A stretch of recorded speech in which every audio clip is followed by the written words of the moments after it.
recorded live.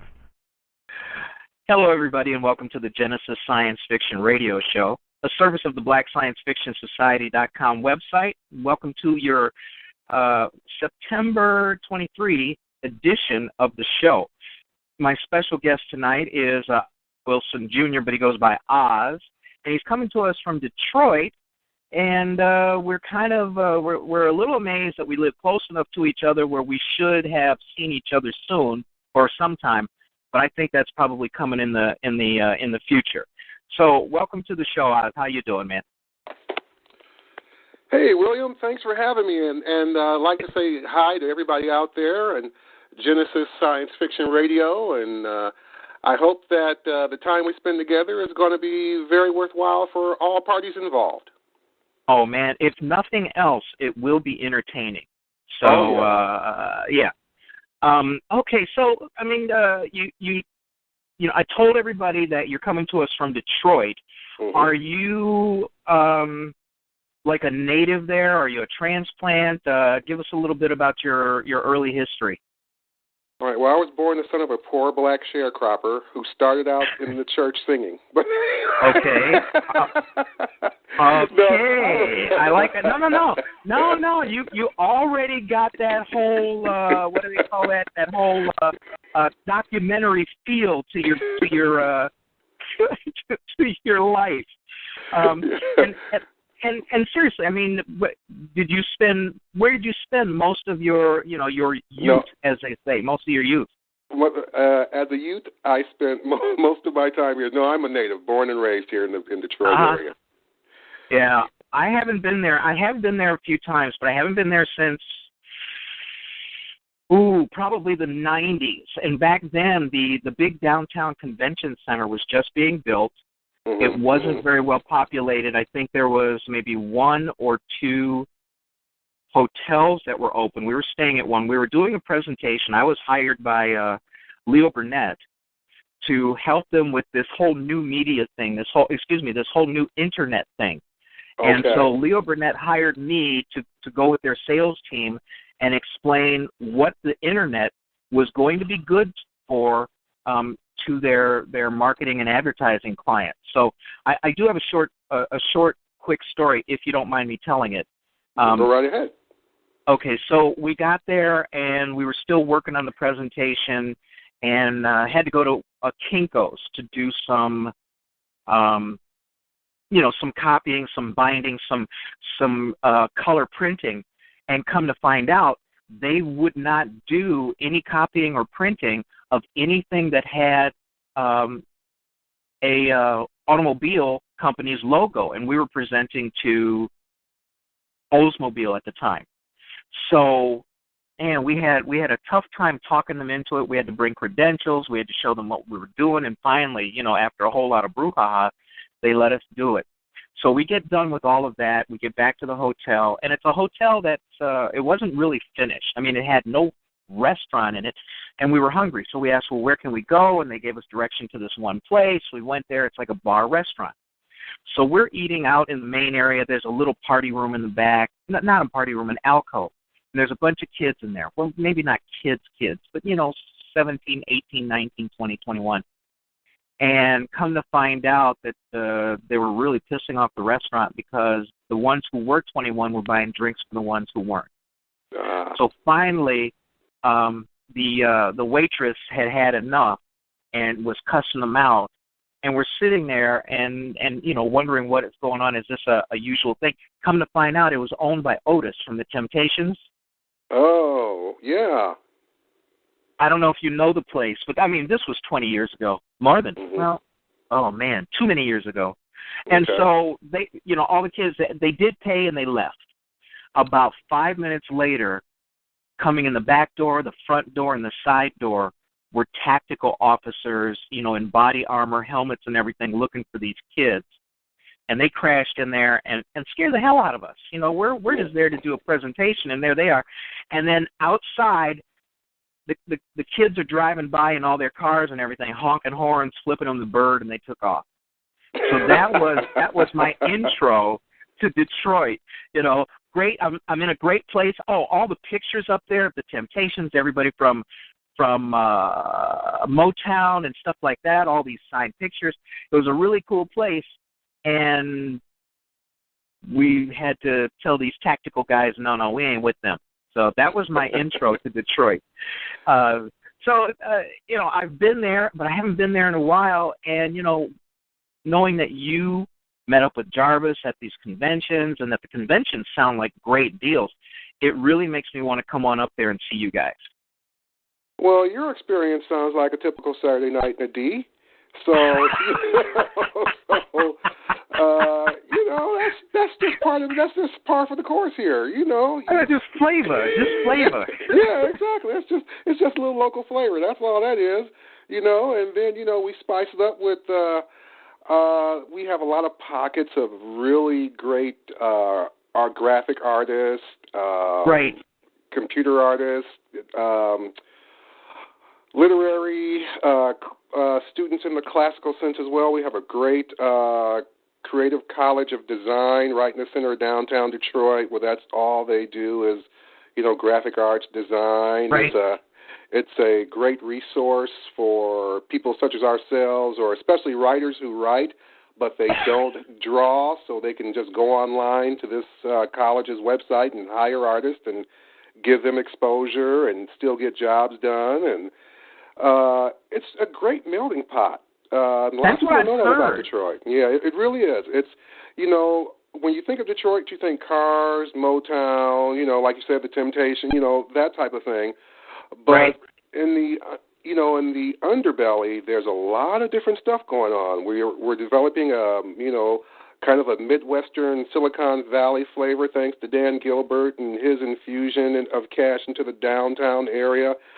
Since you've been here, you wouldn't even recognize it. It's back to world-class status now, with all of the new buildings and then the old buildings being renovated. And they've just done a lot of great stuff, the new football field, the new baseball field. It's really on the comeback. It really is. Despite some of the stuff you see in the press and our poor brothers and sisters up there in Flint, the city itself is really on the comeback, and we're going to try to expand that throughout the state. I do have a question, though, okay. and then we'll get back to you. But this is, obviously externally we see a lot of things about different cities. Like here in Chicago, what do they call it, Chirac? Yeah. A lot of murders. Our cops are out of their freaking heads. Mm-hmm, I'm gonna say this, but this is what I mean. This is what I feel. I think we're at the point now where any black person, man, woman, or child, who is pulled over or accosted by a cop should probably just shoot. No, never mind. Well, preemptive self-defense. That's all I have to say. But in terms of Detroit, I hear about all these cool things that you guys do in terms of creativity. The art, the music, the writing, and all of those things. But one of the things that I get the sense of from being on the outside is that kind of like the downtown area is being priced out of the middle class.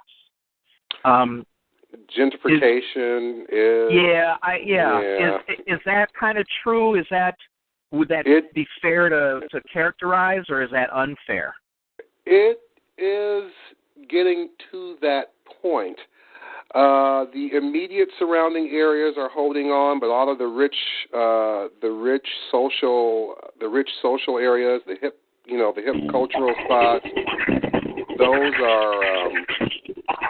are really getting all pricey, and they are building a lot of new lofts, with a lot of with really exotic floor plans, and of course that type of structure denotes a certain type of income, and right. That is what seems to be going back into the downtown Detroit area. There was a time where you'd never see, a person of non-color just running along. Nowadays, it's totally common to see people jogging up and down the street, walking dogs, and, that look like they should be in, Ann Arbor or, Bloomfield Hills, and they're right in the heart of downtown Detroit. Yeah, and I just wondered. I'm not to take anything away from you or your time, but it is interesting to get kind of like the insider's view of what's going on in our country. There are so many things that are going on but this gentrification. Let me ask you this: is it affecting you guys? You creatives at all in terms of kind of events or pricing people who might be vendors out of the market, for a certain neighborhood or things like that? Or are things still proceeding pretty well because, the art colony, and I'm just saying colony, not like it's one specific place, but the artists are spread out around, and yet you can still get to each other if you want to gather, have an event or something like that. Yeah, now, in other instances, like just living, it is kind of becoming an issue. But as far as the art community, we do have access to each other. There are a lot of different venues that are used by many different types of artists and different artists. Everything from you'll have actual, you'll have photographers with photos on exhibit, to actual artists with their works, to poets with spoken word, to writers such as myself explaining, the craft and what we do. And we can all meet and blend together because we're all lovers of art and culture. Oh, that's good. And for people who are tuning in, who have tuned in, who are listening to the podcast, Oz Wilson is he's like a comic book scribe. He owns Dark Rhino Productions, and he's a screenwriter and an author. Now, under the aegis of Dark Rhino Productions, is all of the branches of your creativity, are they all under that, or do you do some things separately, or is collectively Dark Rhino Productions? And by the way, for those of you who want to take a look at his website, it is www.darkrhinoproductions.com, all one word, and I think his opening page has got some pretty clean styling. But is that where all of your work lives? Well, I do work with a group called Detroit Tradecraft, and I collaborate with them, and they've got a Facebook page as well.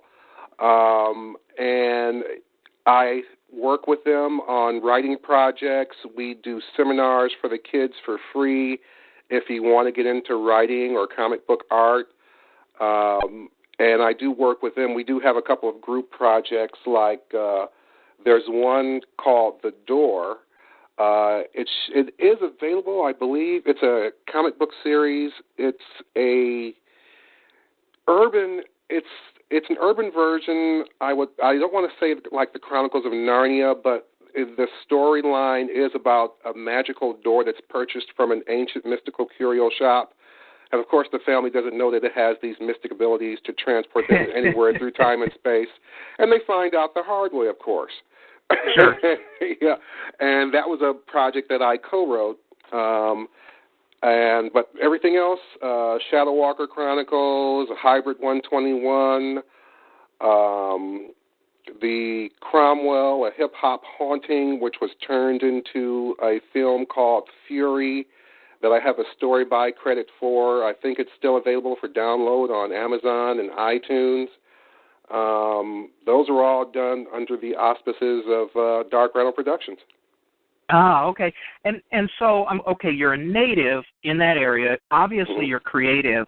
When you were growing up, I mean, did any of this, any of these kind of endeavors, artistic endeavors, manifest themselves early on, like when you were in grammar school or high school, or is this something that came to you late? Like for me, I started writing in 2001, and so I was 86 or 87 years old.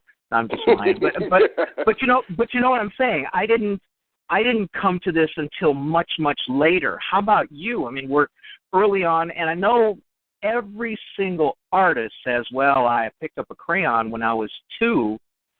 But in terms of, the kind of work you did, where were you at as a creative, as a youngster? I have to really say my beginnings were actually like that of artists. I've always had a gift to just write. I really don't even know how it happened. I was in school, I was in elementary school. It wasn't grad, it was elementary school. And I could string a few words together. And it actually came from just a love of comic books. My mom made sure when I was a child that I just comic books. It kept me out of the streets, most of the time. I'm not going to say I'm definitely not going to be an angel, but right. she was a voracious reader, and I just picked up the habit. And my dad was a real film buff. I mean, I remember spending, and actually she was as well. I spent most of my youth as a child downtown. There used to be several great movie theaters downtown, the Fox, the Grand Circus, the Palms. They were in easy walking distance of each other. And I would spend all my summers just in movie theaters. All the bad movies. Yep, just hanging out in movie theaters. And then, when I couldn't get to a theater, if I was bored, I'd just pick up a notepad and start, scribbling stories. Man. Yeah, and I was the type of person that when I started writing, I would get excited to see where it was going. I didn't know where I was going to take it until it got there. And that's what I love about writing. One of the things that I've noticed is parents do play a huge role with most of the creators that I've interviewed. And that's like 3 years worth of interviews. For me, my parents kind of tricked me into getting into reading, and not in a bad way, but like, outside the upstairs bathroom was our one of our bookcases, and all of our reference books were in there, and other books were in there, and books were tossed on top of there. And so, you're on your way into the bathroom, you want something to read, and you grab something, and I didn't even realize I was getting smart. You know what I mean? Right. So, and my dad was a sci-fi nut, and he had a subscription to Analog, and I always read it when it got in because I was home first when the mail came in. So it's funny how those kinds of peripheral influences really do feed the creative beast in us, That's true. And I see you're also a lifelong member of the Porcelain Library as well. Yes, absolutely. As a matter of fact, that's what we called it. There we go. So, although I do remember one time I got in trouble. My folks were having a party, and my mother, everybody's in the living room, and my mother's standing at the bottom of the stairs, and she hollers up. She says, William, did you take a bath yet? And right in front of everybody, of course, I was mortified, whatever, I was like 12, 13, whatever, that she would say that in front of all those people. So I shouted down, why, is one missing? And so I had to stay home. I didn't get to go out for about a month after that one, but I did entertain. Now, what were your early influences? Like, my dad had all this sci-fi stuff. He was a sci-fi nut, and he was a Lincoln nut. So, when I would read the books that were in the house, science fiction was, like, big. It was huge. When you started drawing, when you picked up and started writing, when you picked up and wrote those stories, were they sci-fi, fantasy, or horror-based, or were they just kind of imaginings of yours? It would depend on what mode I was in. We have a very similar background. My dad was a big sci-fi, science fiction nut, action and things like that, while my mom was a horror fan. I mean, oh, wow. She loved scary movies. She would, yep, and movies that other kids, they would be like, my mom wouldn't let me go see that. My mom was like, hurry up, get dressed, we got to go. So that's why my love of that came into. And then, as I said before, I was just a voracious reader. I as a child, comic books. As I got older, I got into some of the classics, Tolkien, Wells, Poe.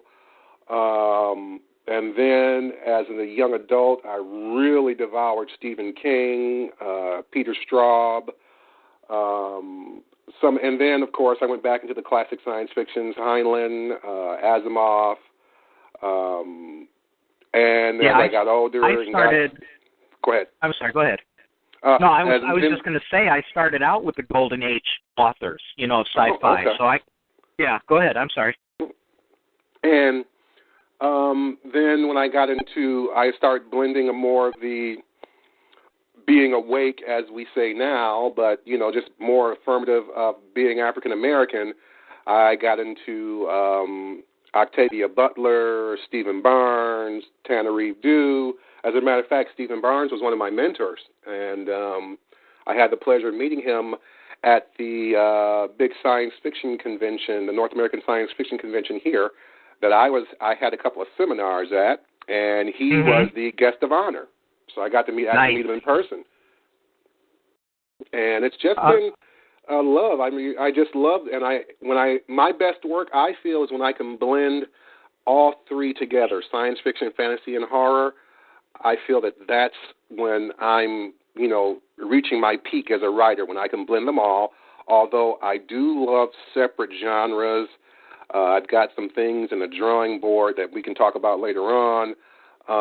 But my thing is, if I can blend all three, I've had a really good time, and I hope that the readers come along with me. Now, is that where you started as a kid writing? You were writing kind of in those genres then because that was your influence? Exactly. As a matter of fact, one of my earliest successes, I'm going to say I was like eighth grade. We had a school newspaper, of course, and they said everybody, who wants to can submit a story for the school newspaper. Mine wasn't allowed because it was too graphic, but it was written so well that teacher read it to every class that came in, but it was too graphic to actually go in the school paper. So I was kind of breaking boundaries even back then. But graphic in what way? Violence, horror. Oh, okay, all right. And then when they ripped his head off and all the blood, exactly. I get you. I get you, man. But no, it was actually, but she loved it because of the creativity. I took two long-standing formats of horror and romance and blended them into an incredible, I thought it was an incredible story, and I still think it is to this day for a kid in the 8th grade to be able to come up with it. It was Romeo and Juliet meet Dracula. Okay.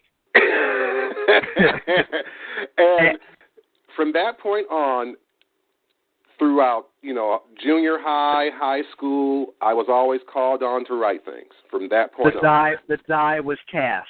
The die was exactly. Okay. So you had the creativity, you had the support and the acknowledgement of your your teachers. Let's jump ahead a few years. When you get older, when you get into your mid-teens and stuff like that, were you still doing the same thing? Did you keep at it continuously, or did you get shunted off into other things? As a kid, were you, and I don't mean this in a bad way, but were you like a nerdy writer kind of kid at that of time? Course. And you're, I just wanted to make sure because, well, some people are,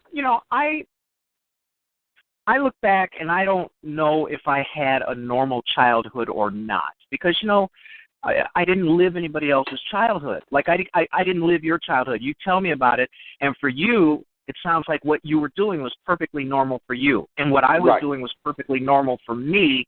And I think most kids, unless they have something horrific happen to them or they really have bad circumstances, look at the life that they have as a kid and they're a kid. You know what I mean? Right. So did you have that sensation of just being a kid, but you were kind of a nerdy little writer kid? Oh, yes. Like most writers, I was always going through constant angst. Nobody likes me. Oh, look at that pretty girl, but she doesn't like me because I'm chubby. Or I'm just going to go home and read my comic books and write. I went through all that. And then there would be the moments when, the flower would bloom, as they say, and I lucked up into something, or my gift of gab would get me into something that I didn't know I was going to be able to get into, and I, like, wow, how did I do that? Uh-huh. Yeah. But that's usually the way it is. Yeah, but given that, it sounds like, still seems like you had, you didn't have, major trials and tribulations. You just kind of clocked on by and kept doing it and kept writing. Yeah. Now, when you got, let's move a little older, in your teens, did you publish anything by chance, or did you, even though you couldn't get into, get that one story into the school publication, did you have opportunities to publish things? Well, actually, I did kind of at an early age. Go ahead. No. When I got older, I kind of faded out, and I got into music. I was deep into music. I mean, I couldn't play an instrument, but I was learning how to DJ. I went to Specs Howard School of the Broadcast Arts. Uh-huh. I had the opportunity to work for a Detroit legend by the name of Martha Jean McQueen for several years at the radio station. She was one of the first African-American women to actually own a radio station. And I had the honor and prestige to learn under her as well in the music and radio industry. And that also afforded me meeting a lot of, celebrities. I've met George Clinton, Gerald Levert, God rest his soul, just all types of music celebrities when they would come into town and come to the studio. I was there. And I also had a lot of fun at the nightclubs in the area, being the field engineer. I would go there, drive the company radio truck, set all the equipment up. The talent would come, do the show. I break the equipment down. I'm playing the music in between, running the contest. I was really into the radio business for several years. And I didn't write or try to focus in publishing, but I still fed my soul by always having huge comic book collections, and also any movie that fit the genre, I was always there. So the soul was still being fed, but there was nothing coming out except for, just having fun at the different nightclubs and music. That satisfied the entertainer portion of my soul. It's kind of funny because, for me, I think I had the same bug about the same time you did, and started doing radio, and I was a club DJ back in the mid-'70s, right when disco hit. And wow. So that was huge. I mean, when you think about, people speak disparagingly of disco per se, and we're not going to say that the music was, some of the greatest endeavors of creativity in man, because it was not. Mm-mm. But in terms of how so much fun, though. It was so much fun. Well, yeah, I was about to say, in terms of society, in terms of culture.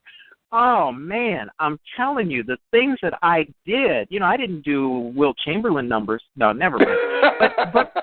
But seriously, in terms of managing society, and you look at, it's funny because I think the year 1969 was probably the most creative year in pop music in the history of man. When you look at, even when you look at what was on the radio, the mix of genres and the artists and the people who have longevity, you look at a Stevie Wonder or somebody like that who's still around. Music was very influential, and it's very evocative because, the music that you grew up with always has a special place in your heart, for all of your life. And so hearing that you were also a DJ, it's funny how many congruent interests that I find that we creatives have. And so you're going through that, and I imagine you're having a great time, correct? Correct. Great time. What? Anytime you spend that much time in a nightclub, you have a great time. Oh, man. And so what brought you back to writing? I'm just curious because, like me, my initial foray into radio and club work was like 75 to maybe 81, 82. And I didn't write a lick. You were in your head an established writer already in terms of being interested in getting it done, you kind of, like I said earlier in the show, you kind of took that detour into music. What was it that circled you back to writing? Well, it's really weird because there was the great exodus. You know, I didn't think about writing. I just worked. I went from doing radio to acting. Okay. And I did some local commercials, and I got a couple of local films were done here, and I had some extra work, of course. But actually, what brought me back was my better half. I was sitting on her couch one day, and she had a Black Enterprise magazine sitting there. And she was getting dressed, and we were about to go out for dinner. And I was flipping through the Black Enterprise magazine. And in that magazine, over 10 years ago, there was a little article where Disney had a writing fellowship program.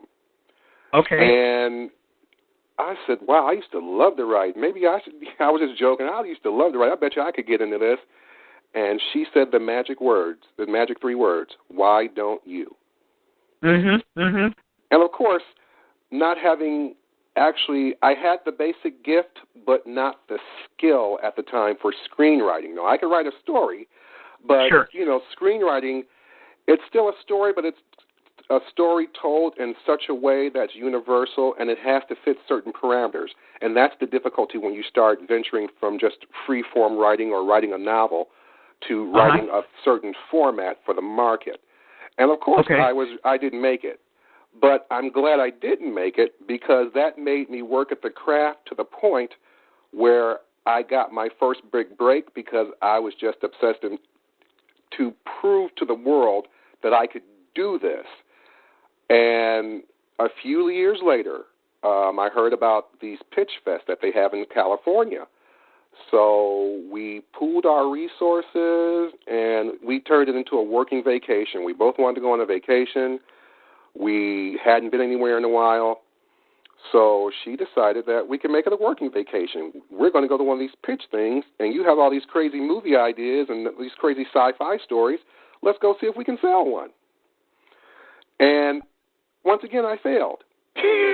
But in failing, I met another aspiring producer, not a young lady, but a lady who was older than me, who had a lot of stories, and she could direct, but she couldn't do action sequences. I was like, action? That's my middle name. I'm Action Wilson. So we started collaborating back and forth over the web, and a few years later, that's where Fury came from. And I earned my first story by screen credit for an independent horror film. Uh-huh. And that was it. Once I had that bug, and I got to go to Buffalo, New York, for the premiere in an ancient old art house movie theater, and they still had a cat running around to chase the mice. But my words, thoughts, and ideas were up on that screen, and I couldn't care less about what was going on around me. Isn't that something when you see it up there? It's a level of reality that you don't think about, you don't realize until it actually happens, Exactly. And so that was the encouragement there. So first of all, you talk about, I failed at this, I failed at that. I don't necessarily look at it as failure, but more like a learning experience, because I consider myself a work in progress and probably always will be. Exactly. No matter how long I write, people say, you've made it, you've done this, you got that trilogy, you got this, you got that, and I go, yeah, but that's a waypoint. That's not a destination. Correct. And so, okay, so you get the screen credit. Mm-hmm. And you're not necessarily resting on your laurels, because it sounds like your better half wasn't going to let you do that. Where'd you go from there? Well, from there is when I decided that I wanted to create a hero, a real hero with our voice, but still just as grand and glorious and even edgier and darker than what was available on the market at the time. And that's where Okay. the Shadow Walker Chronicles came in at. So this was and please excuse, I don't mean to anything bad, but I mean this was like translating your early comic book love into an experience where you're creating your own, correct? Correct, exactly. One that was based on all those decades of study and exploration and admiration, but I wanted something that felt more like us. And when I mean us, of course, I mean people of color. Mm-hmm. And this particular character, I think, is very unique because he's a blend of two races that have been oppressed, and he still, excels to the highest heights possible, but he does it in a very covert manner because of his abilities and what he can do. And Well, wait, you can't just say that and walk on by that. You can't say that. What two races? You're talking to, BlackScienceFiction.com's resident Japanegro. Come on. What were the two races? Well, the two races were African American and Native American. There you go. And, of course, both races have experienced, terrible atrocities at the hands of the oppressor. Right. So I wanted to come up with, for lack of a better term, a form of a covert Moses, so to speak. Someone who has power beyond all, but uses it wisely. They say when you call the military in, they use power with a broadsword, but when you call in a special ops team, it's used as a scalpel. And that's the type of character that the Shadow Walker is. Nice. Yeah. Nice. And the thing is culturally speaking, there is so much there's so much congruency with African American culture, with Native American culture, the intertwining of the two races, from 1619 on into the present. It sounds very apropos. I like the fact that you took it another step, to make it biracial like that. Right. That it gives you cachet, and it's also different, but it also forces you to have to do a little more research to make your writing and the situations authentic. Let's talk a little bit about your process. Well, it's the Black American part, just of course came natural. My mother was a really, really staunch Black history buff. She actually, as a teenager, marched with King when he came here in the 60s, just before he did the speech in Washington. Mm-hmm. And as a child, I was growing up with books with H. Rap Brown, Stokely Carmichael, just many, Healy P. Newton, the Negro Bible. It's just I had access to all types of really hardcore Black urban literature to draw upon. But besides my just love of, I was actually kind of such a nerd that I got good grades in history and social studies, whereas the other kids didn't. So, because I always wanted to find out. You really don't. I'm really a staunch believer in the phrase, you don't know where you're going unless you know where you came from. True. So True. history was, and then when you go back and do the real research, you find out things that you never really learned in school, but you couldn't really find these things out until you got into college and got into those books where they, since you weren't a kid anymore, they start telling you the real deal. Uh-huh. Yeah, and the hard part was the researching of the Native American side, because I really wanted to make sure that I did justice to, that portion of the character's heritage. Mm-hmm, and luckily, Michigan has such a rich heritage with Native American culture, with the Huron Indians, the Pontiac Indians. So I did have access. It was just a matter of going and researching the information. And right. we have a great wealth and a treasure trove of that here, as I said before, with those two tribes being very prominent in the North American continent during those times. Uh-huh.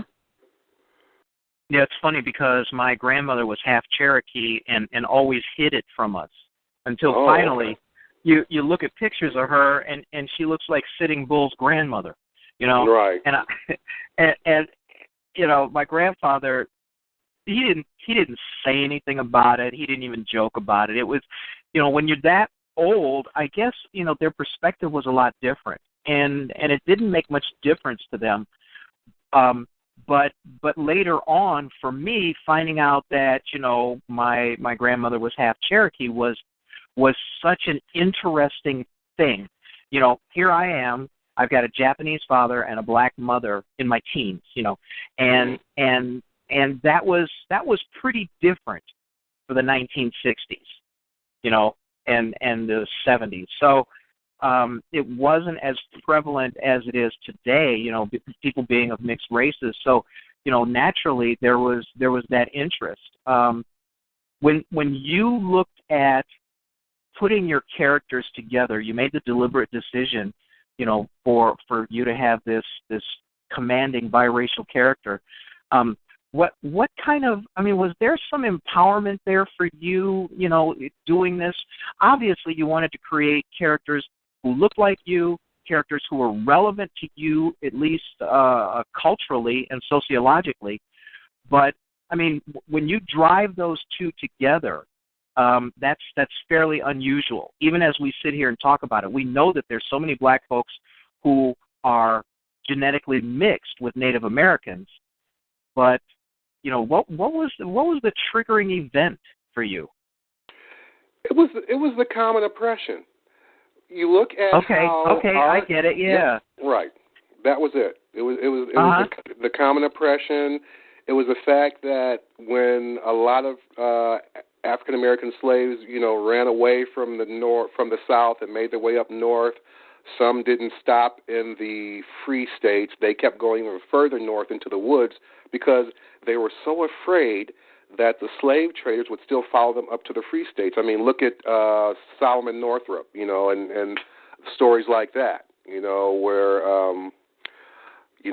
one of the most famous ones, he just won all the Oscars a few years ago. He had made, he was born free and got taken back down to slavery, and Right. So this, my character's, the ancestor actually, was a person who his father had escaped from the slave plantation, didn't trust living in the North, and lived there for a few years, but eventually still moved further into the woods, and that's where he met his mother, who was a Native American princess, for lack of a better word. She was the chieftain, right. the chief's daughter, and they, during one of the most exciting parts of the book, he rescues her, and of course they fall in love, and they give birth to the actual hero of the book, which is the Shadow Walker. And through a very traumatic experience late in his life, based on those same fears that his father always felt, he was given these great abilities as a child, but at a great sacrifice. And if you want to really know, of course, you have to go on Amazon and buy the book. But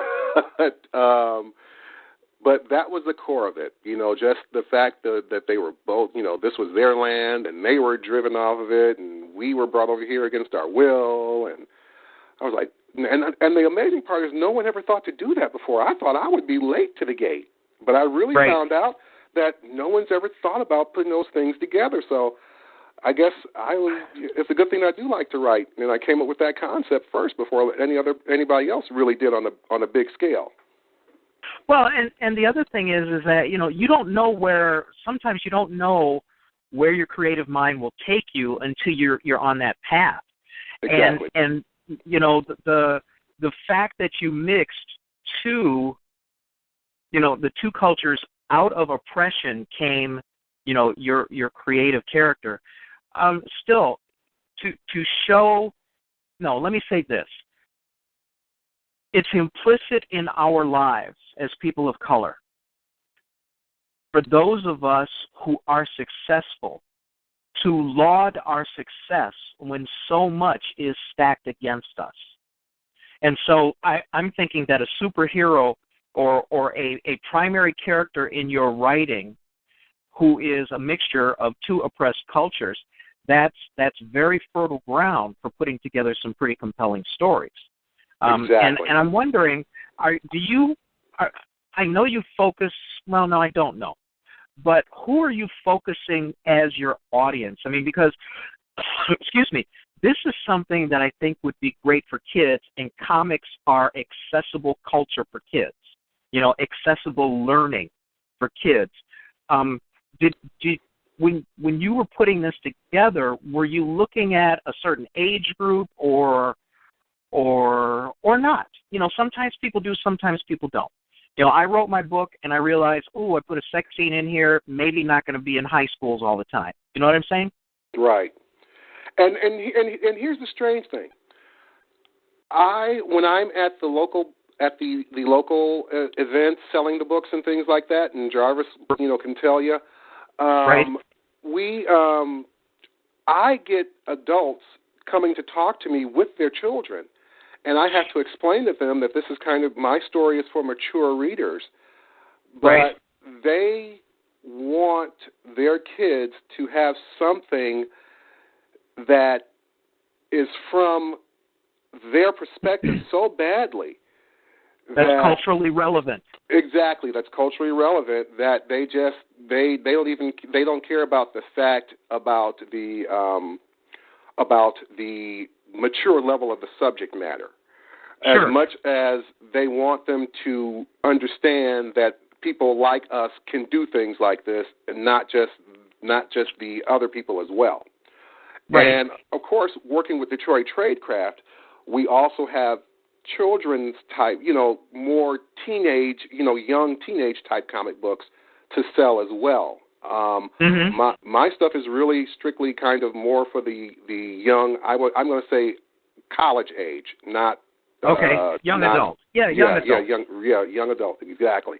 That's my stuff because there are lots. There's, like you said before, there's a lot of fertile ground and a lot of different areas, and as a good writer, you have to learn to excel in all of those areas. If I decided to write a romantic novel, I'd have to draw upon, what I've seen, going on date night with my wife, but I'm still going to put my spin on it from my aspect of, being a man entering, the romantic scene. And then if I want to do a sitcom, I recently challenged myself to do a sitcom, a spec script for a sitcom, and because I just said, let me try to do something different. All I write is science fiction, fantasy, horror. I can scare people. I can make them say, wow. Let me see if I can make them laugh. Even though a lot of my stories have a lot of humor in it because I'm a humorous guy, as you saw by the opening. Right. But to do it purposely, to follow the 3-joke per page rule that all sitcom scripts have to go by. If you can put 3 hard jokes on the page, at least 3 hard jokes on the page, they kick you out of the office. So, but each joke has to have a setup, delivery, and a punchline. And all that has to be calculated, and it has to be methodical, even though when you look at your average sitcoms, it just looks like it's chaos or wackiness going on. That writing is very methodical and very precise. Yeah, but, they are also finding, because the bar is now so much lower for getting your creativity out, in terms of, YouTube and Netflix and Hulu, yeah, absolutely. all the digital platforms.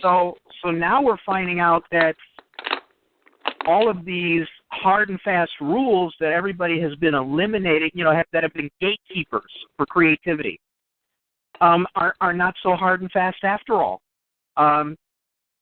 So even if you write something that's a little off engineering, the way they want it engineered, we want 3, et cetera, et cetera. There's a chance you're going to get a better chance of being heard or being made or whatever. I want to talk to you after the show because I actually have 2 undeveloped sitcoms that I would be happy to either co-develop or even toss your way, because I think the ideas are really pretty good. And, I don't have a problem with giving away ideas like most people because my feeling is I can always come up with more. So, exactly. And so there are some people who are so paranoid that, it's like they sit at home and they write on a yellow pad and then they're covering up what they're writing with their hands so nobody in the room can copy off of their page even though nobody else is in the room. I just don't roll that way. Let me ask you this. When you think in terms of, your work, and when I go to the Dark Rhino page, and for people who have picked this up late or whatever, it's Dark Rhino Productions, RHINO Productions.com, if you want to take a look at Oz's homepage for work. When you consider your creative universes, have you given thought to spreading them out into different kinds of genres and things like that? And the reason why I asked that was because of what you said earlier, that you try to put together something that has elements of science fiction, fantasy, and horror in all of your stories. And so I'm wondering, how does that work as a universe generator, as a plot generator, as a story arc generator? And even some things like how you develop your characters. When you think in terms of maybe doing something new, do you do it to be different? Do you do it to be congruent with some of your other universes? What's your creative process for branching out? Well, I look at my past history and some of the things I've done, and as I just like to challenge myself as a writer. I like to do things that I know there's a market for, but more important, I want to know if I can do it. I want to know if I can. As I said before, I've never written a sitcom script. Well, I tried to write a sitcom script earlier, and I failed miserably. So I kind of shelved that whole concept and just focused on something that was more inert, more part of my DNA, which is the science fiction, fantasy, and horror. But in your comfort zone. I mean, exactly. Exactly. Yeah. Yep. And then when I decided to, after I had got comfortable with that, I was taking a break in between a couple of stories. I had just finished the fine printing. Well, no, not the fine proof. I had started another story that I was just getting into, which is the Hybrid 121, the comic book. I was just finishing that up, and I just wanted to, do something different. Once again, I had just buried myself into science fiction. And when I came up for air, I said, what's going on? What's hot? And there were a lot of new sitcoms on the new cable networks and then Netflix and things of that nature. So I just wanted to come up with a sitcom just to see if I could, go back to what I didn't succeed at in the past, just to see if I developed my skills enough to actually do a decent job of it. And I was kind of impressed with the result. And I'm using it. I am going to be sending it out, to a few different people to see if they want to, respond to it. And I'm, really looking forward to just getting some, getting a critique on it. A couple of local people have already, they would like to do it. The usual, oh, wow, this is great. I wish I could do something for you type thing. I mean, how many times have we heard that, Yeah, and then that's when you shake your watch and you put it up to your ear wondering, when does hell freeze over? Exactly. Let me ask you this. You got your first, so the first thing that you actually published was which? The book, The Shadow Walker Chronicles, was my first actual published book. Okay, now, and wait, when was that published? That was back in, let me look at the copyright because it's been a little while. No, I mean, just generically. Around 2007. Okay, so that's been out for almost 10 years now. Right. And let's go to the kind of like, let's go to maybe in the first couple years after you had it out. What kind of feedback did you get on the book, from readers, from people who read it? What was kind of like the what was the acceptance? What was the reaction? Well, you know what I'm saying. What kind of what kind of reaction did you get from the story that you crafted? Very positive. Everybody who read the book, they all had positive reviews. Some of the people who wanted to get a hold of it, I was able to ship some out to them. I believe, and this is something that, I think, I believe there are certain aspects of certain, one-shot TV shows and short-lived TV shows were kind of based on it because I wasn't aware of the copyright issues and things of that nature early on when I was pitching the story to these different events and these different locations. I've learned a lot better now, of course. So, I've never had anybody say they didn't like it, and I'm not, just tooting my own horn. I'm being honest. And that was the first draft. I've actually had a second draft since then, and I just cleaned it up a little bit. It's still the same story, but just cleaned it up, made it a little neater as my skills grew. And that got even more positive reviews because, the way the story moved fast, but it still had a lot in there. I included a lot of, once again, it was a blending of reality and fantasy with this character being immortal, a lot of different, characters in American literature and real American history were based on his exploits. Mm-hmm. So that was a great hook when everybody, wait a minute, you mean this character was really based on your character, but nobody knew, that type of thing. Sure. Yeah. Hang on a second. You're listening to the Genesis Science Fiction Radio Show or podcast or whatever you want to call it. Just listen to it. Service of the BlackScienceFictionSociety.com website. As I said at the top of the show, because as I get older, I don't remember the date anymore. But this is a September 23rd edition, 2016, and we're listening to our special guest is Oz Wilson Jr. So when you think in terms of the reception that you got for the first book, do you see that as a one-off story, or do you think that may be a series, the beginning of a series? I mean, when you had put it together, what were you originally thinking?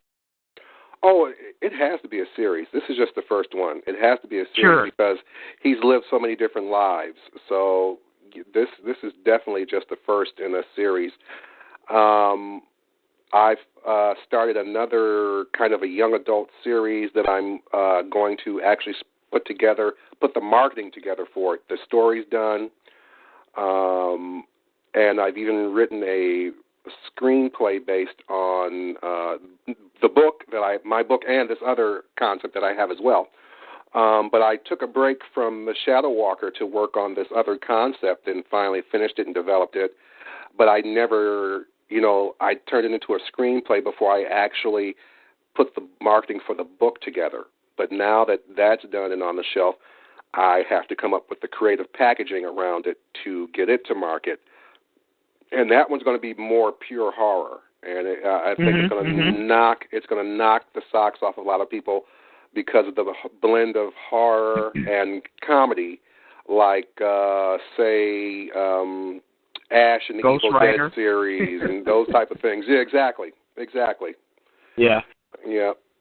But this is, I think it's very unique and original because the antagonist is a woman. Okay. So and you see that as different because you're a man writing a woman character, or give me your thinking about it. Well, that's the first part, but the second part is how we've always seen stories where the villain or even the supernatural villain is male-based. Very rarely do we see one where the villain is female-based.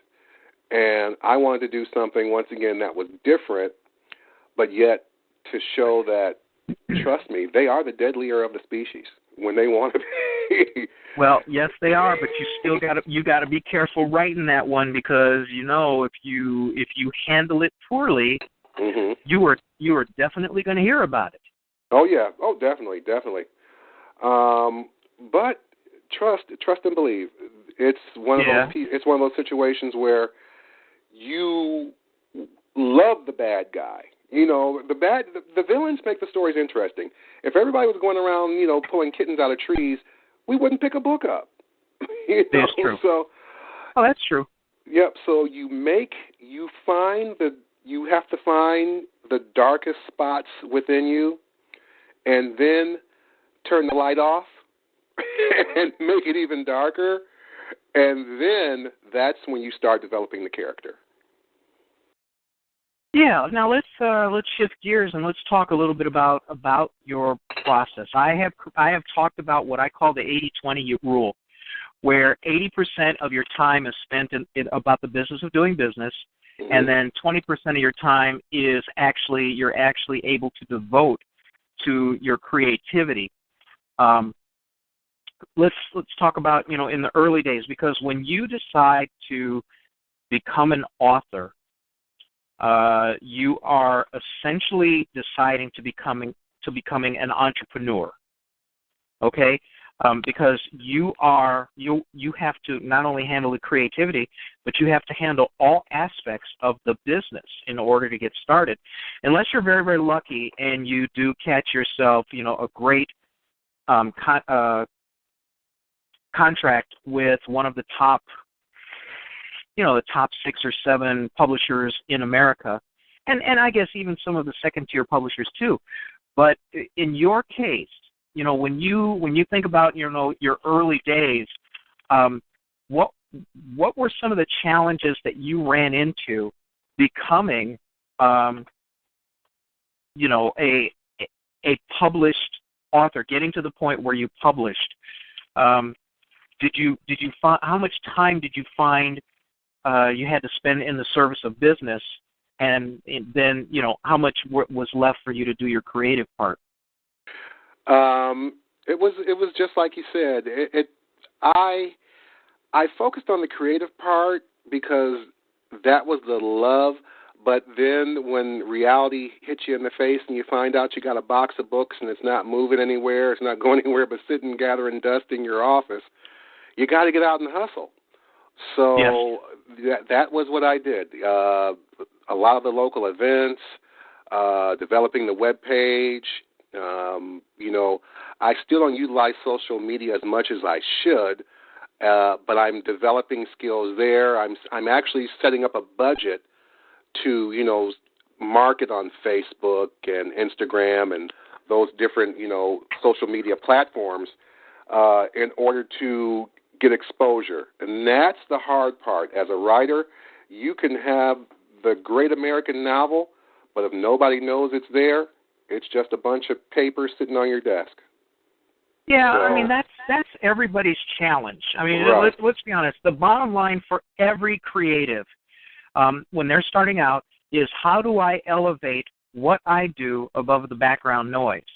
Exactly. And there are those people who swear by social media, and one of my theories is, okay, social media is all fine and good, but that's a matter of you screaming at your friends who already know about your stuff that you have your stuff, and some people, kind of they look at me askance, like, are you really that cynical? And I go, yeah, I am. But when you think about putting together a marketing campaign for yourself, what are your considerations? What was your thinking? How did you arrive at, the decisions that you made about what you were going to do in the name of getting your name out there? Well, you always have to think about the almighty dollar. You have to figure out what type of budget you have, how Sure. best to utilize it. which format's going to give you the biggest bang for your buck. Uh-huh. And that's what my guideline was. And also, when I'm out, I love talking to people. I love meeting people. For Tradecraft, they always ask me, am I going to be at this event or that event? Because they're artists. And artists, I love them. I love them because they inspire me and they excite me so much. But they don't talk to people. They don't. They sit behind the desk and they sketch when they're supposed to be trying to sell their product. You got a table full of comic books, and you're sitting sketching, and people are walking by and looking at all this great artwork, and they want you to sell them. And they, as much as I love them, they just don't get it. And I love them. I love them to death. And they do a lot of great work for me and with me, but they are artists. Artists, you think writing is a solitary lifestyle. An artist? Oh, that's a whole different level of solitude. Yeah, I one of the things that, I think, my training is in psychology and sociology. Mm-hmm, mm-hmm. And one of the things that I find for a lot of creators is that there's a tendency for many of them to live inside their heads. Okay? Mm-hmm. And so they don't always, let's say, socialize. I think they don't always socialize the way we would see, your average person on the street. Just for an example, I'm not a very social person except when I have to be. Okay? Mm-hmm. When I have to do this show, I am on. And I did the air quotes around the word on. Mm-hmm. Or when I'm doing a panel discussion, and I'm a moderator, I'm on. Or when I have to do public speaking, I'm on. But when I'm here alone, I'm happy. I'm fine. I don't have to get on the phone. I don't need to be with somebody. I don't panic because I'm alone. And a lot of people do panic when they're alone, but not so much with creatives. Exactly, because when we're alone, we're our own best company, because then we can express ourselves the way we want to express ourselves. And we're working. Right, too. exactly. After you've had some success, you're working when you're alone and on the computer or on your tablet or drawing or whatever you're doing. So, yeah, I can see your frustration in terms of watching how creatives don't, they do their work, but they don't necessarily network as well. But for you, are you able to turn it on when you're with other people? Is that ever a problem with you? My issue is turning it off sometimes.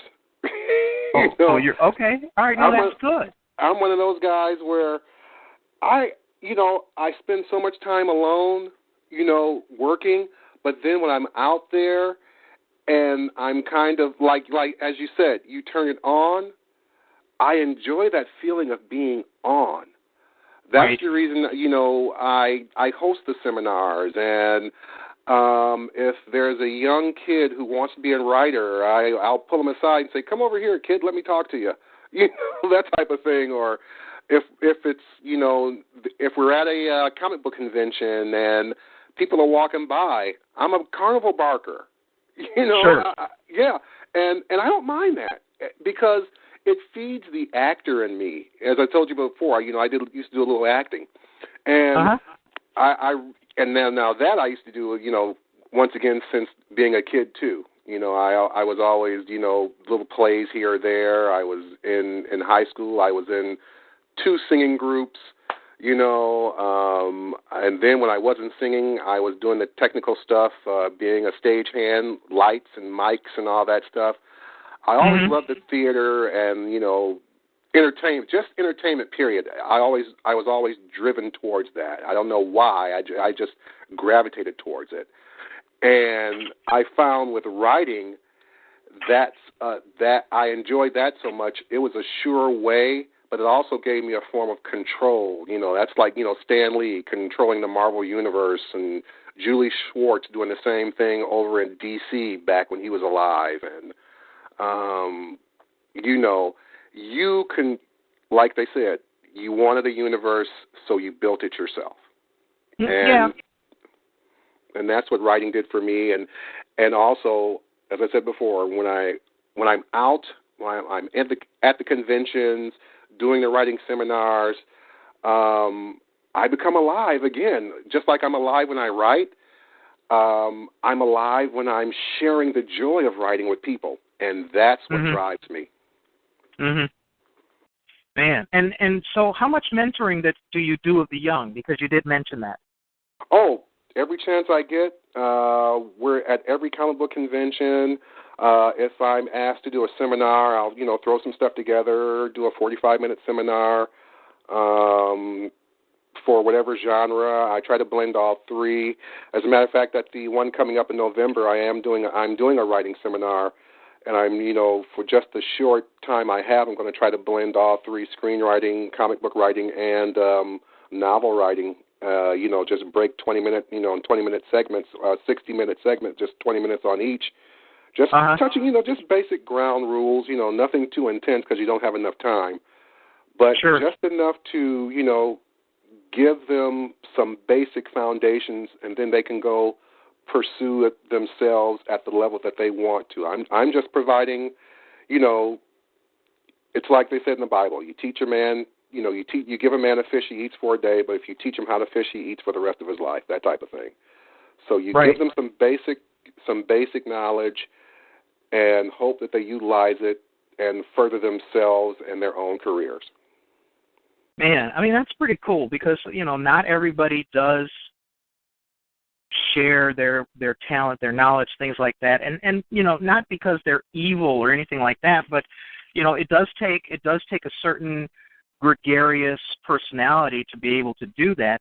And also, you want to be good at it, too, especially if you're mentoring the young. You don't want to send them in the wrong direction, give them the wrong attitude, make them think that, oh, this is BS, and things like that. But the fact that you do this on a constant basis is great. Not a lot of people do.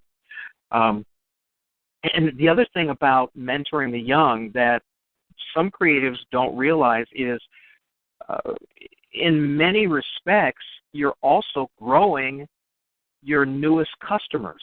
You're grooming your newest customers because if you help them realize their creative dreams, they in turn start looking around at other things to try to see, well, what's out there, what's been done already, what can I do that's different.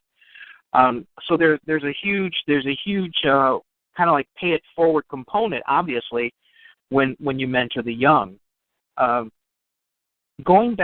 go back to kind of like to not the very beginning, but after you get your first book out there, once you had done that, once it was published, once it was, I assume you had it up on Amazon. Mm-hmm. When you got to that point, was there a sense of accomplishment that pushed you to say, hey, more of this has to happen? You kind of hinted to that because you said, well, obviously, Shadow Walker Chronicles has to be a series. Mm-hmm. But once you actually accomplished it, did it encourage you and empower you, even though you might have had to jump through some hoops to get it? Or were you, at first I was relieved, like, oh my God, I got it done, and kind of didn't believe I had gotten it done, even though I knew with my dumbass self that I had to write 2 more books because I put Volume 1 of the Dark Side Trilogy on the first book. When you do that, people are expecting 2 more books. But for me, it was more of a feeling of relief. When you got that first one up there and you could just go to Amazon and see your book, how did it feel internally for you? It felt. Excuse me.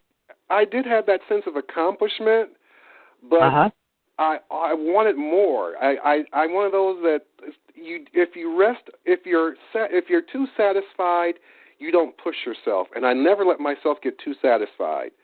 I get comfortable, but never satisfied. And that's what drives me. That's what keeps me going. That's what makes me want to do different things in the different genres. Maybe I might, the next book or the next short story, it may just be pure horror, or it may just be a fantasy, or it may just be science fiction. I am actually working on a new universe, and this is just pure science fiction with a little magic blended in just slightly. But this is pure archetypical sci-fi, Star Trek-ish, an epic. And that's what I'm working on right now. And I also, one of my favorite films of all time, besides Star Wars, of course, was Forbidden Planet. And I always wanted to put my spin on that story. I just loved it so much. Even as a child, I didn't even understand the monsters from the id until I got older and went to high school and took up psychology classes. And then that's when it hit me how powerful that concept was. It was so far ahead of its time. It just still burns at my soul to this day, a concept that advanced. And I'm sure the audiences back in the day just loved the sci-fi aspect of it. But to understand the actual storyline and what it meant, that still just, I just get shivers every time I think about that to this day. Every day I still just think about that as a writer. It's like, wow. Believe it or not, I have a special version, Laserdisc, of Forbidden Planet. Yeah, I'm one of those people who had Laserdisc. Yeah, it's wow. I don't know if it was the Criterion Collection or what, but yeah, that's a pretty significant turning point in sci-fi movies. Almost as much, for the common culture as Blade Runner was. Almost exactly. When you look at how much is derivative of Blade Runner and how much space opera owed its nugget of beginnings to Forbidden Planet. Those are both very, very evocative movies that had a lot to do, that had a great influence on what came after. And so did you, I forgot to ask you this, when I was younger, one of the things that my dad did was he took me to see some sci-fi movies, okay? Like the first movie that I ever saw, in a movie theater was Voyage to the Bottom of the Sea. Awesome. I don't know if you remember that, but, with the Sea View, and then, of course, when it became a TV show, I had to watch it. But that was the first. Oh yeah, that was the first movie that I ever saw in a theater. It's funny. I don't know if it. Then the second was, I guess, was a John Wayne movie, Hatari, or maybe it was a double feature. I don't remember. I'm old. But but see, those kinds of things really had a lot to do with where my creativity went and what was interesting to me. What was interesting? Well, I like science fiction. And it's funny that it took, 46 years for me to decide to write a book. And I still, excuse the expression, I still wonder, where did I get the balls to do that? I don't know,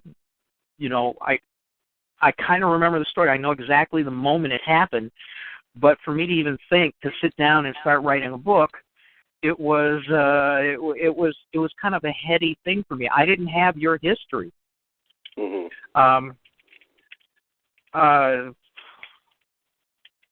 When you think back to how you got to where you are now, are you at all surprised, or does it just seem like a natural progression?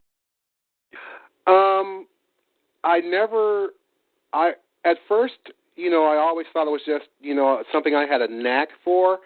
I never thought I would ever try to turn it into a real career until Dr. Girlfriend here, said the magic 3 words, "Why don't you?"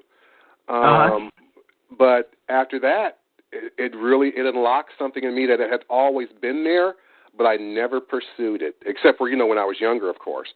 I had locked it away.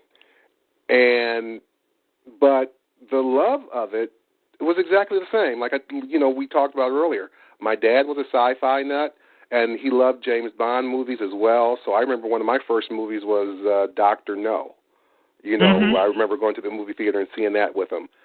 And I just watched that last night. Exactly. Then we saw all of the Planet of the Apes films together, the original versions. Right. We saw Disney's The Black Hole. Once again, I thought that was well before its time. I thought it could have been a little better. I'm that arrogant as a kid saying, well, I could do a little bit better than this. But well, it was still Disney, though, and you have to give Disney their props for even doing that. You know what I mean? Exactly. The technological standpoint of that movie, from the technical standpoint of that the science fiction is based on, is astounding. Yeah. For them to take that leap to deal with gravimetric forces that were still basically theoretic back in those days, was just astonishing. Simply astonishing. And then, but the only thing that I hated was the fact that they copped out to religion at the end. Yeah. No, well, they thought they were being really deep when they did that, but that's what it was. They were like, we're going to be really deep. That's what they were going for with that. Okay. But for some things it works. For certain things it didn't. It doesn't. And in that particular instance, I don't think it worked as well as they thought it would. Right.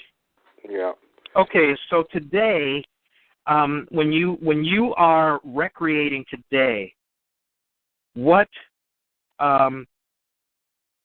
like when, I would imagine you check out sci-fi movies, and what kind of entertainment draws your attention? Still the core foundation. I'm a big fan of all the great new superhero shows on TV, and of course the film. I'm in the rare group who actually thought Suicide Squad wasn't really that bad, and I didn't think Superman versus Batman wasn't really that bad. My only issue with that was that it was just a little slow, Superman versus Batman. And the little thing when they finally stopped fighting was a little weak. I have to, Zach, I expected better of Zach with that one. Martha, my mom's Martha. My name is Mom's Martha named. I'm like, really? Mm-hmm. Yeah. You guys are fighting to the death, and all of a sudden, because both of your moms have the same name. Yeah, John Jacob Jingleheimer Smith. That's my name too. Yeah. Yeah, exactly.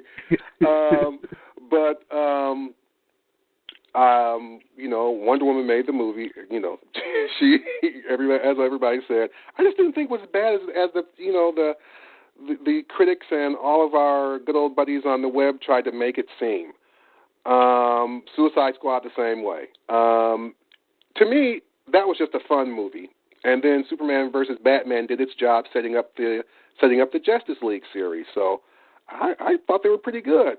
Nothing compared to Marvel, of course. But they had a better run. They've had more time to establish themselves, and they had a much bigger share of the comic book market. So sure. They just had all that. They just had all their ducks in a row.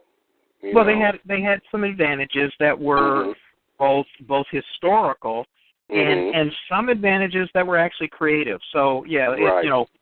To try to get to the point where you're going to compete directly with Marvel Studios, I think is probably a foolish task. Do what you do well and quit worrying about the competition.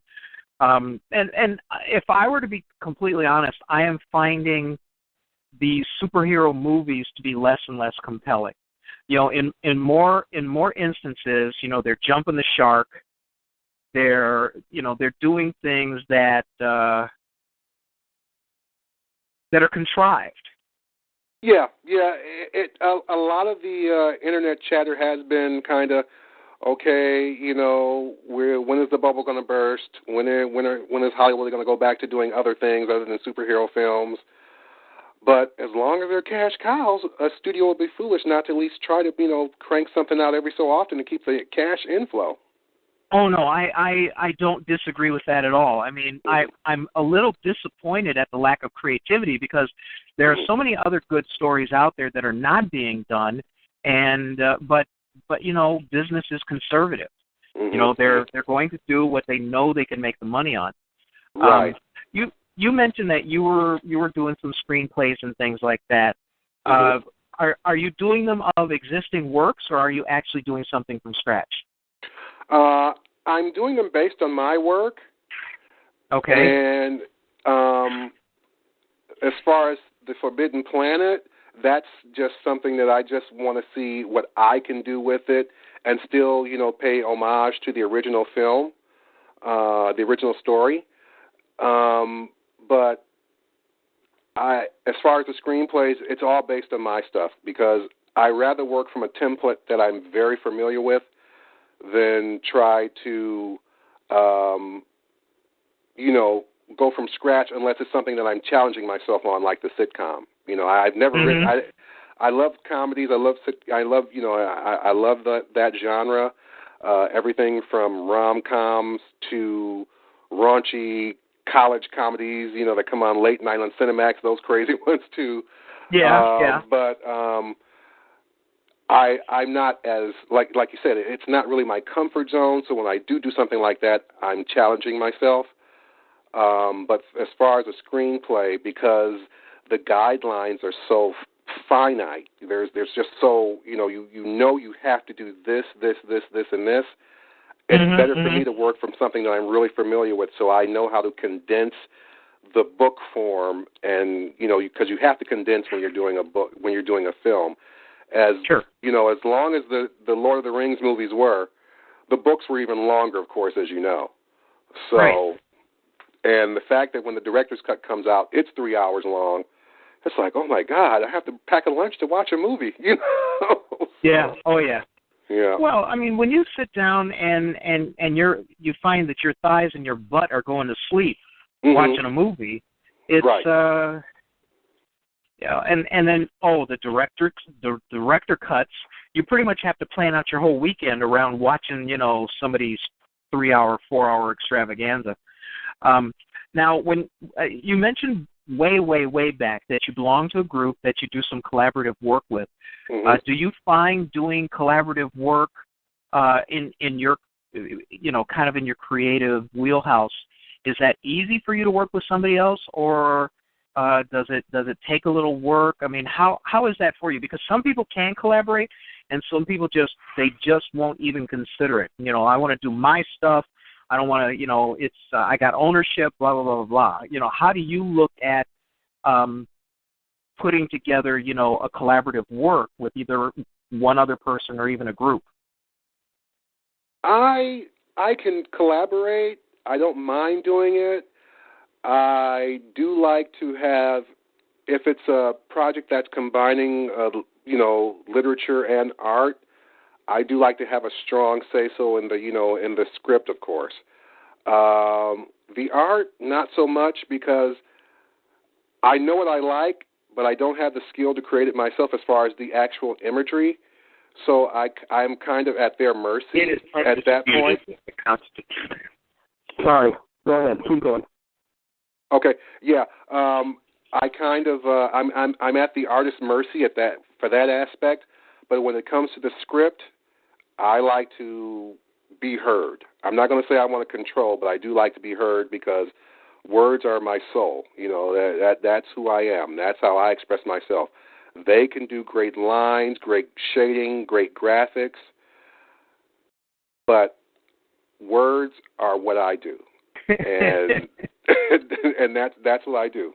That's me. I'm the guy that wow, that art is great. That art is great, but like The Watchmen, one of the greatest, another comic book, that just changed the face of history. Alan Moore, to me, is one of the greatest writers there ever been. That line when Rorschach is looking down over the city, and the line about the abattoir, and I was like, oh my God, that line, Yeah. Oh yeah. It's just amazing. and then Neil Gaiman, and just so many other great comic book writers. Jeff Loeb, Reginald Hudlin. His take on the Black Panther, you talk about our voice in something, it has never been the same. I wish when the movie comes out they called him back to do it. I hope that they base the film version of the Black Panther on some of the story arcs he did when he took it over back in the early 90s and brought it back to life, because it's just, since then it's been faltering since he left the writing. He stopped writing it. It's been faltering, but they need it, for the cinematic universe. So right. I'm glad that they're really hyping it up, and the cast looks great so far. And God, I'm so amazed I can't think of the main actor's name right now, because he's done everything. He was Jackie Robinson and James Brown, but they made a great choice in choosing him as the central character. Mm-hmm. I just hope it lives up to the hype. But Reginald Hudlin's version of the Black Panther, oh my God, I'm honored just to have him as a friend a friend on Facebook. That would be pretty sharp, wouldn't it? Oh my God, if he had a chance to get his hands on, if he was responsible for that script, it would be so awesome if they did his version. But it's the writing, it's the words. Now that's my only sticking point. Now that's the only thing if I'm collaborating with somebody and they say, prove to me why it should be that way and not what I have. Okay. I was just wondering, one of the things that I've started to do is I've started to write short stories in other people's universes. Mm-hmm. I've been invited to do that. What's your view of lending your creative perspective on someone else's creative universe? Is that something that you would be happy to do?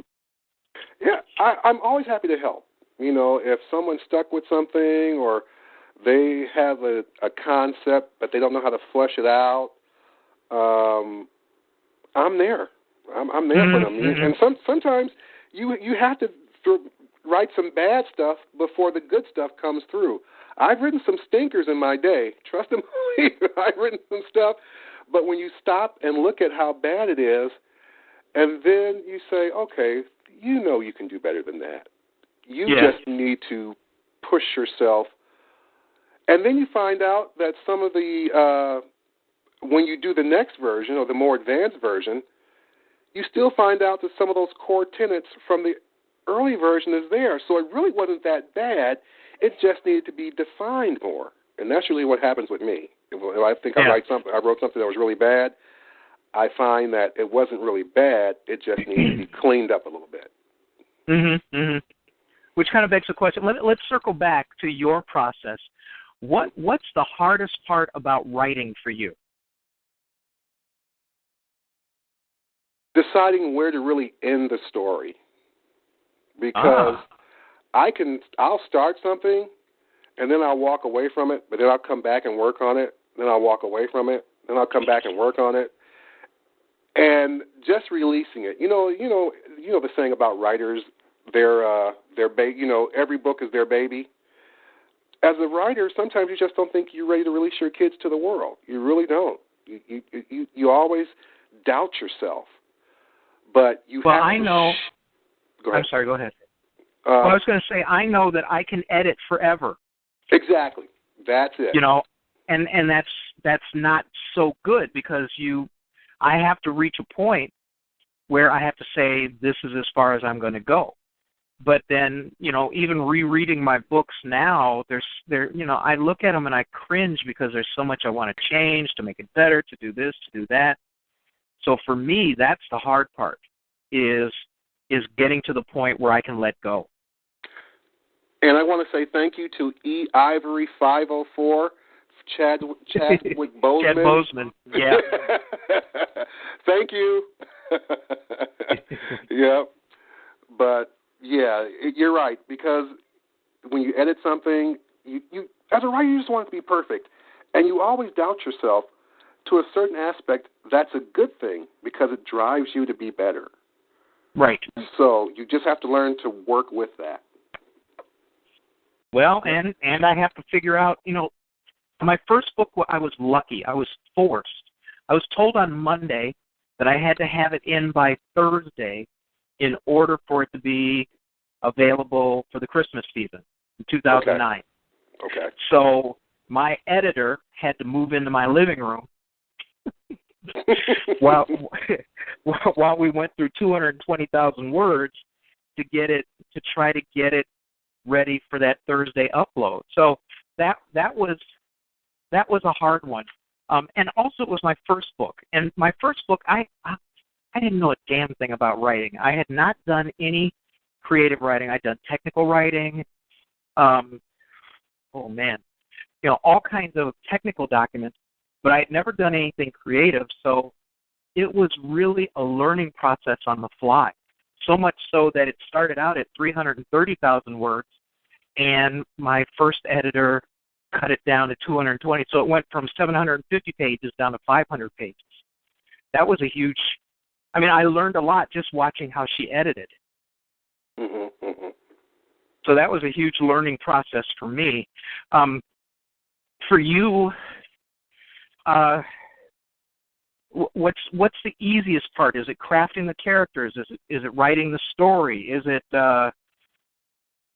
where do you find? Oh, go ahead. The story setup. I can write a story about anything.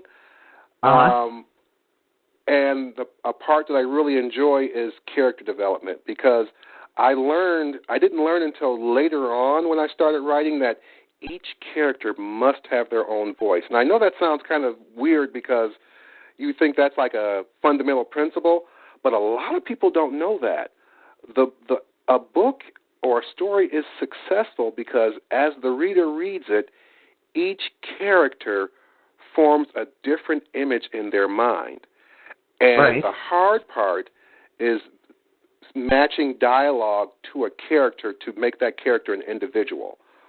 Because you'll notice in a lot of, just taking the comic book formats, for example, sometimes if the writers aren't really good, all the characters kind of sound the same. But if you take a really good writer who understands that concept and makes each character different, and a basic format of that, going back to, the almighty Stan Lee himself, was his creation of the Fantastic Four, when he had, of course, Reed as an intellectual, Susan was the loving, nurturing wife, Johnny the flaming young hothead, and Ben Grimm, the gruff, grim, big curmudgeon guy. kind of uncle guy, yeah. Right, exactly. And the fact that every writer since then follows that concept is what made that book last for so long. Unfortunately, I don't think Marvel. I'm trying to remember, are they still running it, or they just bring the characters back or so often? But because there was so much havoc with the studios and the movie rights and all that. But every writer has kept to that format. They keep those characters written the same way, each individual and each the same. And another character is of course, Wolverine. His style, who he is, his verbiage, his mannerisms, you just know that's Wolverine. That there's no other person in the Marvel universe that they've tried to make different ones. They have different versions, but there's only one Logan, and that's what's made him such a core component in the Marvel universe. And that's what a good writer does. A good writer creates a character that is so indelibly etched in their mind that you don't forget it. And even if you walk away from that particular character as a creator, whoever follows you has to stick to that guideline, or else the character will fail. Sure. You could never turn Wolverine into an intellectual. It just wouldn't work. You could never turn him into a, can you imagine him sitting at a keyboard? No, we've got to break down the foundations of the quantum physics no, he's just going to slash the keyboard open, and then the computer will stop and he saves the day that way. Well, how about even even imagining him reading a book. Right. His character is so well defined that if you saw him, with his sideburns and everything, and he was sitting there reading a book, it just wouldn't ring true. And that is a problem in comics because you don't have as much room for exposition for some of that some the character development that you do other than just looking at visual style. Exactly. So what you're doing is far more difficult in order to do well. And you should be lauded for that. For creating characters that are three-dimensional in a comic book setting, I think it's much, much harder than, for example, excuse me, for me as a novelist. As a novelist, I've got, nearly, compared to a comic book, unlimited dialogue. Exactly. I can put them in situations where you get to expose a quirk of character which really fills out the motivations of the character, why they do what they do, why they're saying what they're saying, and also kind of sets you up for future conflicts in the story and stuff like that.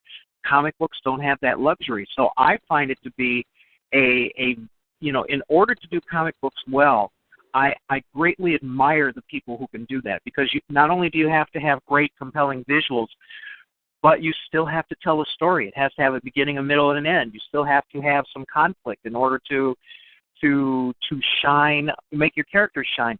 So, for you to do that is, I have nothing but respect. To be very honest with you, nothing but respect, because it's not something that I can do. I'm still drawing hands with only 3 fingers because I don't know anything. I'm just telling you. Right. And that's always a hard thing. Now, in some aspects, it's easy, like Hybrid 121, the new comic book that's just coming out. This one, it's a 0 issue, so it's just like the match has hit the fuse. Sure. So it's really this one was a little easy because it starts off with a bunch of military guys, so that's kind of easy. But even in that aspect, you individualize the characters. They're all tough, rough, and gruff, but each character has their own nuance.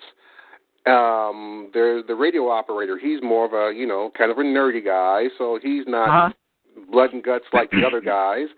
And then some of the other guys have their own individual tendencies, but they're all a well-oiled machine that gets the job done when they need to. So that was a little easier because it wasn't as intense, and it was, as I said before, like you said, it was a comic book, so I only had limited space and limited time to flush the characters out. Right. Whereas with a book, you just have unlimited time to develop the characters, almost unlimited time based on how your editor works with you. But you have the ability to establish characters easily with less constraints. And that's a very true statement. But when you can master that, when you can do that, that's when you can put the story together, because you've got the anchor components right there. You have these different individuals with these different personalities. That brings in the conflict, which drives the story. Yeah. Now, if you were going to stand up in front of a room full of younger kids, well, not younger kids, that would be like 3 and 4. That would be ridiculous. if you're going to stand in front of a bunch of kids and talk about what makes for doing a good comic book, let's list maybe 2 or 3 things that you think would be important to convey to people who are just starting out. What would be the most important thing? Okay. I believe it's a 50-50 share of writing versus art. I've seen some comic books that the art wasn't as great, but the writing took it to a whole different level. One that we all know is The Walking Dead. You know. Okay. That comic book, the original comic book art was, you know, it wasn't. I mean, there was no Alex Ross or, you know, George Perez. That level of art was not there.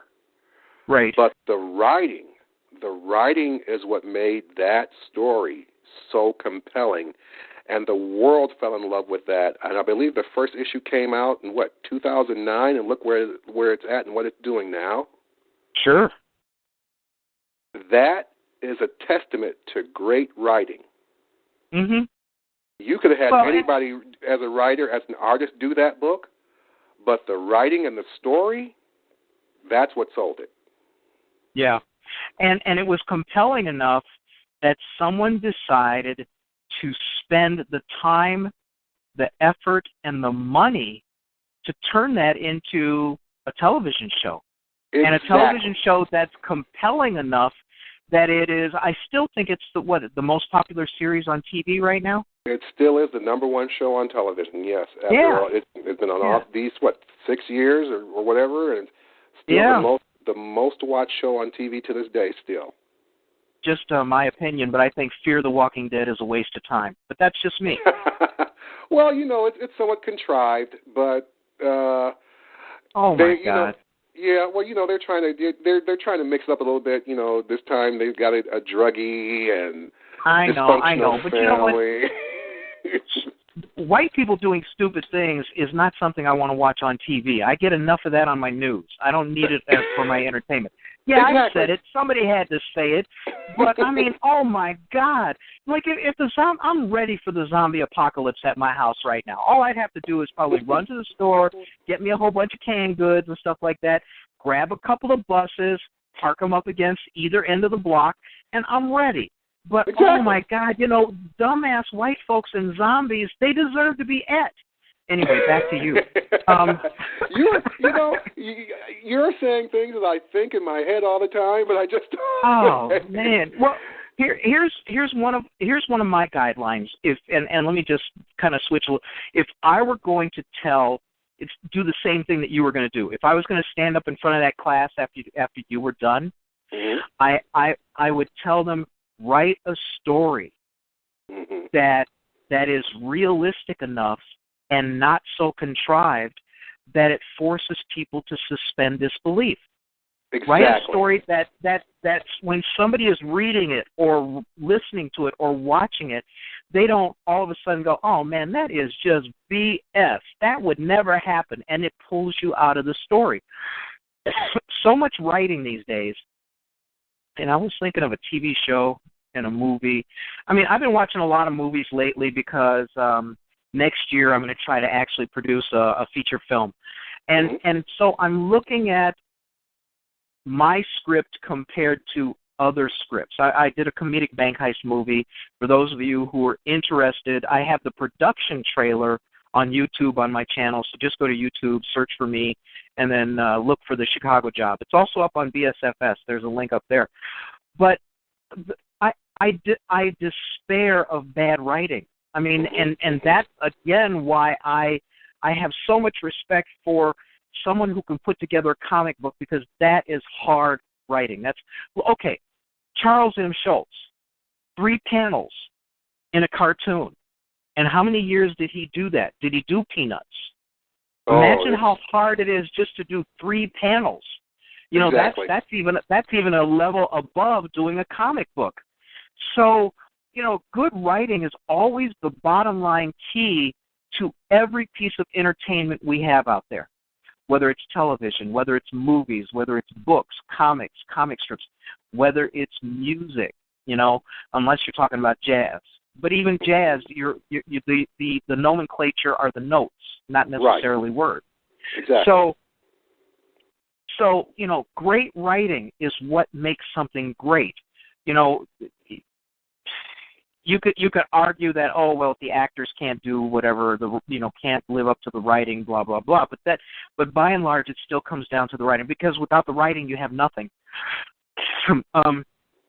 So when I think in terms of what I want to tell if I want to mentor, if I am going to tell that story, if I'm going to try to give somebody that best piece of advice I have is write a story that makes sense and doesn't force people to just shake their head and walk away. Mm-hmm. So getting back to you, what's the number 2 thing that you would tell, aspiring writers? To have a thick skin, a very, very thick skin. I didn't even think of that. Yeah, that's very important. You have to, because anybody not everybody's who's ever gonna love you. Exactly. Your mommy loves you, your buddies love you, your friends love you, but Joe Blow on the corner who likes comic books, and he picks up your book and says, "This is a bunch of crap."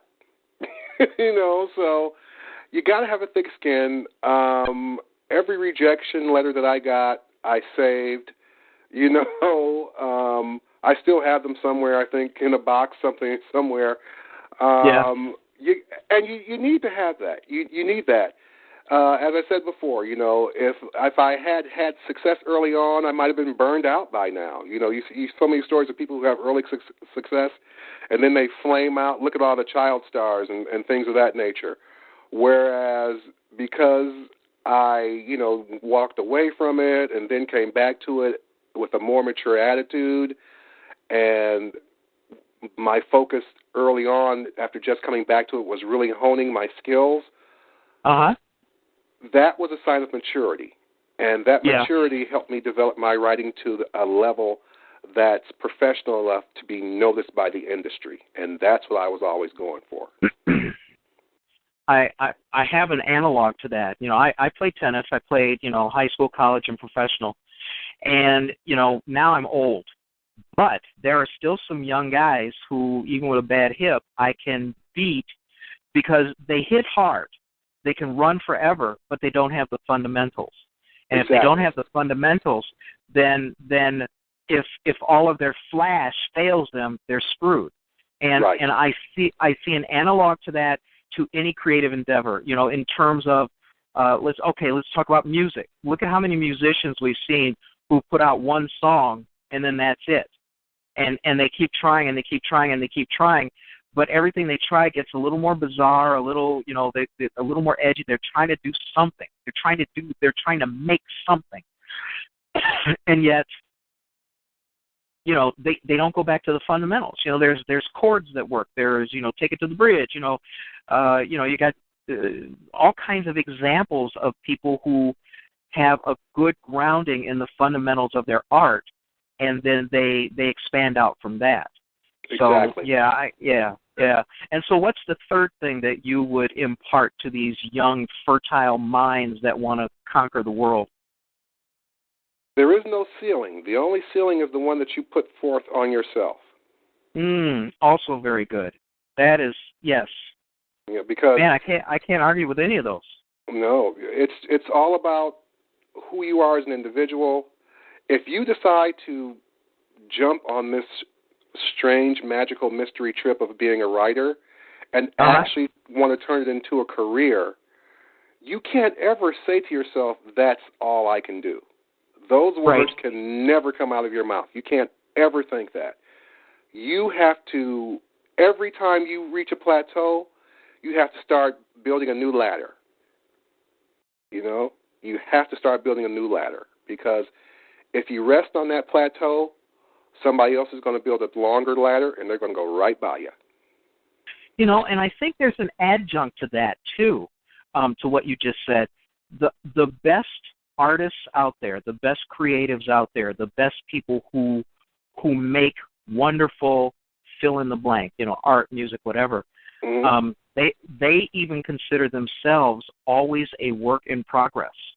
Exactly. Like for me, I think my writing is getting better and better and better.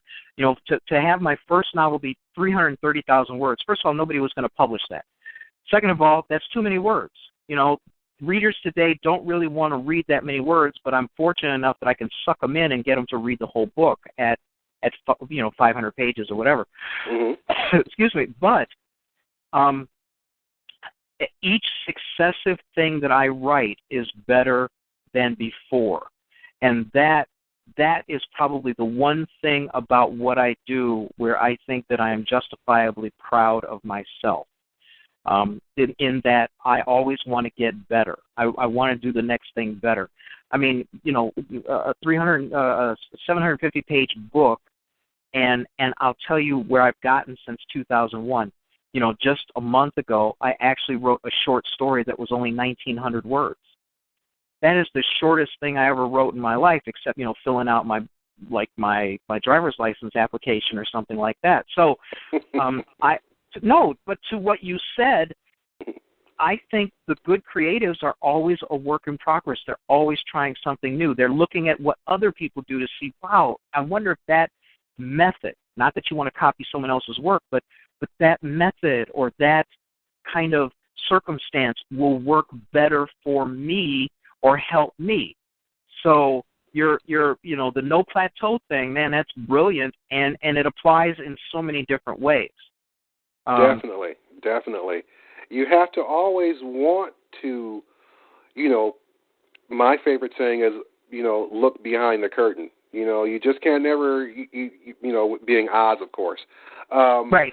You always want to pull that curtain back. You never want to just say, okay, I'm okay right here. You always want to open the next door. You want to pull the curtain back because you never know to what heights you can reach if you don't try for it. And even if you fail, the old saying, if you shoot for the stars and land them on the clouds, you just got to try. I would never thought that I'm sitting here working on something that I think in the future could possibly compete with an epic like Star Trek or Babylon 5. I used to love J. Michael Straczynski's Babylon 5. Sure. Even with the desktop PC, spaceships, that was. But for TV at that time, it was a breakthrough. Sure. Yep.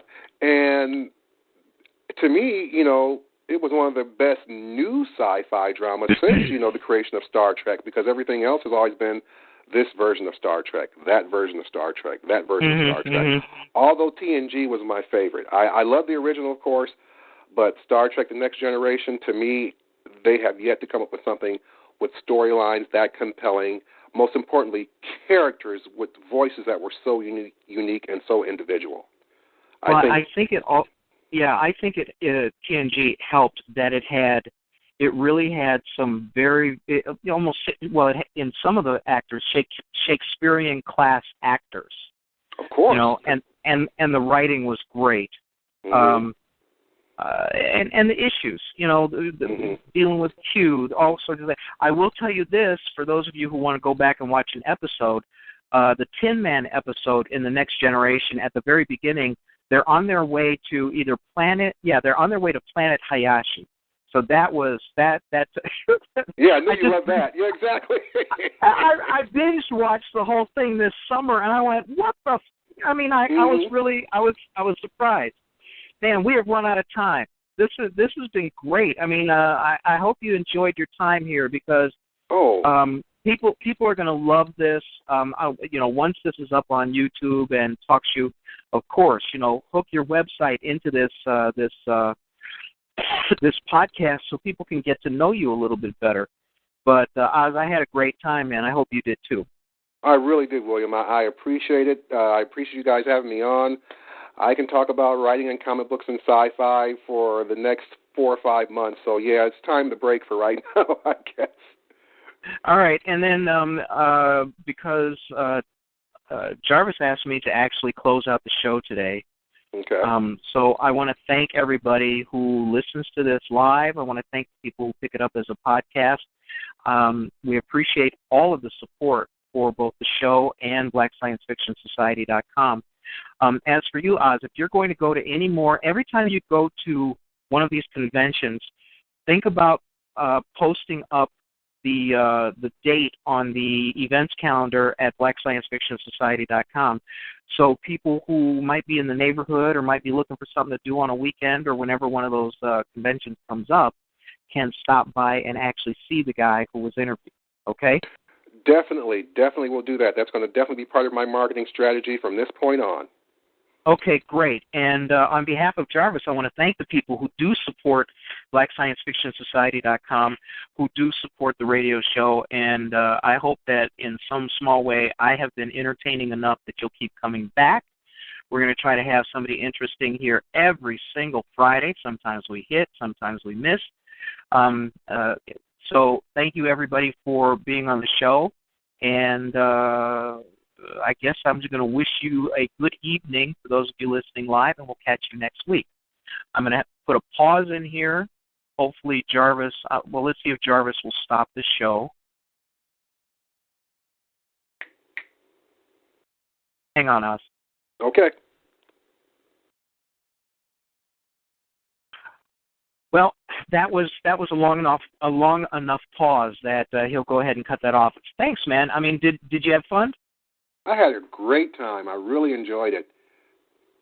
Did it feel like 2 hours?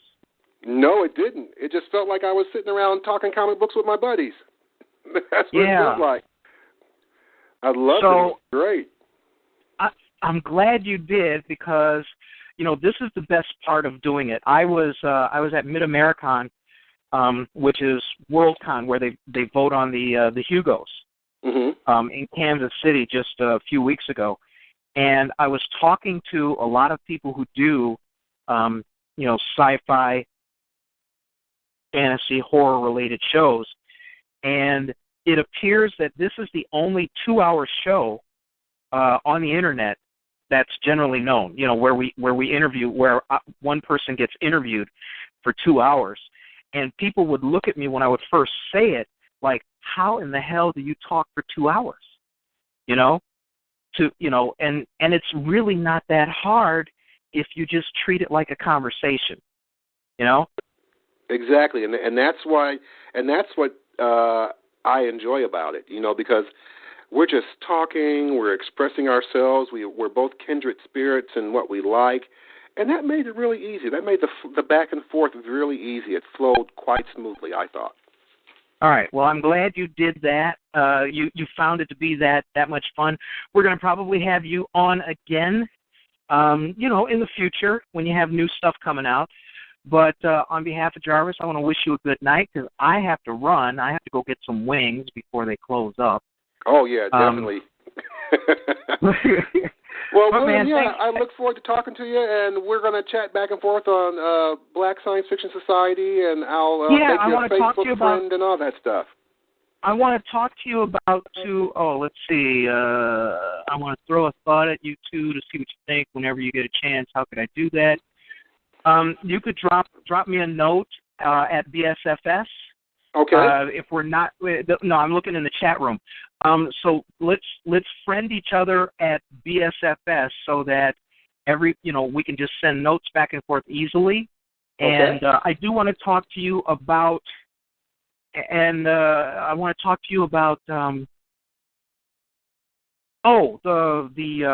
were talking about you had a possible idea. The sitcoms. Yeah, sitcoms. Yeah. So that'll be fun. One of them would be easy for you. We could film it here. We could film it there. Anyway, we'll do that. But anybody who wants to get in touch with me, go ahead and hit me up on BlackScienceFictionSociety.com. I'm very responsive. I love talking to people. I don't have any problem with. Yeah, I'm not unapproachable. So thanks a lot, man. I really appreciate it. Okay. Okay, and thank you, William.